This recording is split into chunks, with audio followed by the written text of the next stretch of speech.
Hello everyone, నిన్న night అయితే గ్రహణం కదా. సో అందుకని ఎర్లీ మార్నింగ్ హౌస్ మొత్తం క్లీన్ చేసుకున్న తర్వాత దేవుణ్ణి కూడా అయితే సంప్రోక్షణ చేసుకోవాలి. అంటే మొత్తం శుభ్రం చేసుకున్న తర్వాత దీపారాధన చేసుకోవాలండి ఈరోజు. సో ఇంకా మేము మార్నింగ్ రియాన్షన్ స్కూల్కి డ్రాప్ చేసే టైంలో అయితే శివాలయంకి వెళ్ళి దర్శనం చేసుకుంటాను అయితే స్టార్ట్ అయ్యామండి.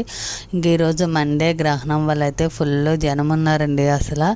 సో మేము ఇంకా లోపలికి వెళ్ళి 3 ప్రదక్షిణలు అవి చేసేటప్పటికైతే చాలా జనం అయితే ఎక్కువైపోయారు. సో ఇంకా బయట ఇక్కడ వచ్చేసి అయితే స్వామివారికి జలంతో అయితే అభిషేకం చేయొచ్చండి. ఇక్కడ మా రియాన్ష్ కూడా చేస్తున్నాడండి, తనకైతే చాలా నచ్చిందండి ఇలా చేయడము. సో ఇంకా లోపల చూశారు కదా, జనం ఫుల్ ఉన్నారండి. సో ఇంకా మేమైతే మామూలుగా దర్శనం చేసుకుని అయితే స్టార్ట్ అయిపోయాము, ఎందుకంటే అప్పటికి రియాన్స్ స్కూల్కి అయితే లేట్ అయిపోతుందని. సో శివాలయం నుంచి బయటకు వచ్చేటప్పుడు అయితే ఇప్పుడు నేను చూపిస్తున్న మంత్రం అయితే జపిస్తారంటండి. సో నేను ఇంకా వీడియో తీసాను అందుకే. Thank you, bye.